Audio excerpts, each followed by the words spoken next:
Good evening and welcome to Tucker Carlson Tonight. Here is the main thing you need to know about Joe Biden. He is 80 years old, rather. He was born in 1942 in the first half of the last century. The year Biden was born, only 36% of American households had a telephone. Nearly half of them did not have indoor plumbing. Joe Biden turned 80 last November. This fall, he will be 81. If Biden were to serve a second full term as president, he would be 86 years old, in other words, 4 years from 90. These are not trivial facts about Joe Biden. These are the central facts of Joe Biden's life. Joe Biden's age defines him, and all of us. That's true for every person. Age is just a number, you will hear people say, but they are lying to themselves. Age is more than a number. Age is an expression of the core biological reality of human existence, which is that at some point it comes to a close. Age is the way that we chart our progression from birth to death as we pass from this world, as billions before us have, and are replaced by others. That used to be called the cycle of life. No one has ever changed it. No one ever will. So our choice is between accepting a reality we cannot alter or denying that reality even exists. The Democratic Party has chosen the latter. Tomorrow is March 1st. That means a year from today we will be in the middle of presidential primary season. Joe Biden has given every indication that he plans to participate in that and that his party is firmly behind him. The DNC has already changed the primary calendar to make South Carolina, which is a machine state where the outcome can easily be scripted, the very first contest. And that was not an accident. It was done. It was changed to help Joe Biden win. Biden says he's strongly considering running again. Biden's wife, of course, says she very much hopes he will run. And most tellingly of all, no mainstream Democrat has announced a run against him. So as of tonight, Joe Biden is in the race for the Democratic nomination, and as of tonight, he will get the nomination. And that's just amazing if you think about it. Joe Biden would be 82 years old on Inauguration Day.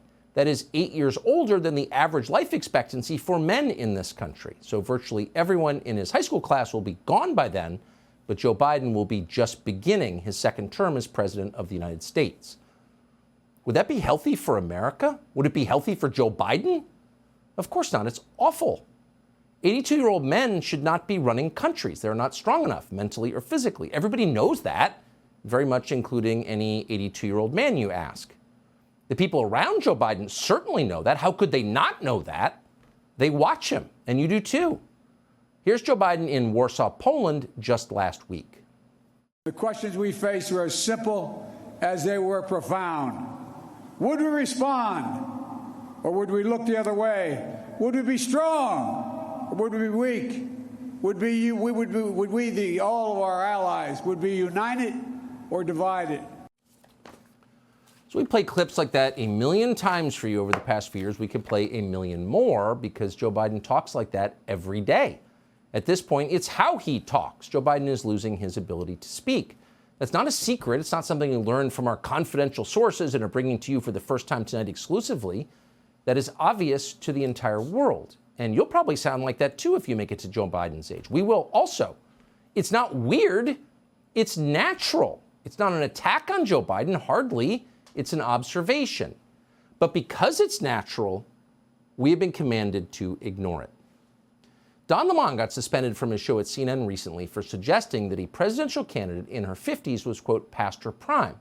And that's odd, really. As a factual matter, what Don Lemon said is true. People in their 50s are literally, certainly physically, past their prime. That's a fact. Take it from someone who's 53. So why was that such a controversial point? Of all the demented things that Don Lemon has said over the years, noticing somebody's age is what blows up his career?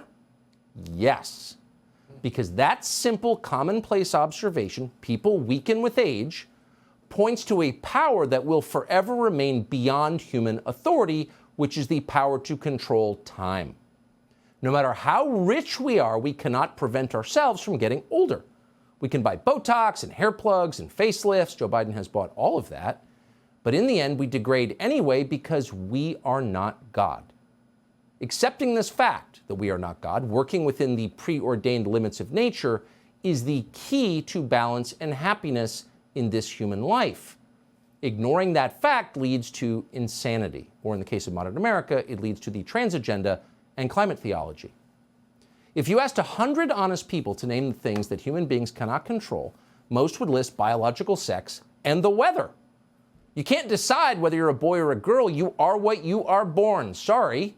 And nobody, try as we might, can make a sunny day. You don't manufacture it, you receive it. A sunny day either happens or it doesn't. It's not up to you. At best, we can try to predict the weather. We cannot determine the weather. Since the dawn of time, that has been so obvious that almost nobody's ever mentioned it. But saying it out loud is now heresy. And that's because our leadership class is at open war with nature. Nature is the final limit to their power, and so they hate it. They tell us they're in charge of human biology, even of DNA. Trans women are women, they screech. Meet our Lady Admiral. They brag about how they now control the weather. Too hot for you? Hold on, we'll change that with the Green New Deal. And then they tell us, of course, that age no longer matters. Joe Biden may live forever. We've got AI now. It's all a ridiculous fantasy. They have no such power. They can't even keep the electrical grid running in the state of California. And on some level, they know that. They know how limited they are, which is why they become so hysterical in the face of physical reality, because it's a reminder of their limits. Do you remember this fall when that NBC reporter, a woman called Dasha Burns, dared to point out that John Fetterman's stroke had damaged him? Well, of course it had damaged him. Everyone could see it had damaged him. But to Fetterman's wife and the rest of the Democratic establishment and the rest of the press corps, saying something like that out loud was more offensive than any obscenity. Here's an outraged Mrs. Fetterman. What a disservice that she did to not only my husband, but to anyone facing a disability and working through it. And I don't know how there were not consequences, right? I mean, there are consequences for folks in these positions who are any of the isms. I mean, she was ableist. Well, she's an ableist, howled Giselle Fetterman, because someone had correctly pointed out that her husband was no longer able because he had a stroke. In other words, reality intruded on Mrs. Fetterman's fantasy, and therefore reality itself had to be shouted down and destroyed. You're seeing an awful lot of this attitude, that exact attitude recently from the people in charge. It's not a healthy sign. Wise leaders recognize the limits, the inherent limits of their power. They know that they're not in control of much, actually, because no one is. You can decide what to have for breakfast, that's up to you, but you cannot decide to become a woman. You can't choose to live to 100. You can't even choose to think clearly at 80. None of that is your choice, even if you're the president. Life, unfortunately, is a sexually transmitted, invariably fatal condition. That's not a bad thing, it's just true. And when you deny it, bad things happen. And they are. Subscribe to the Fox News YouTube channel to catch our nightly opens, stories that are changing the world and changing your life. From Tucker Carlson Tonight.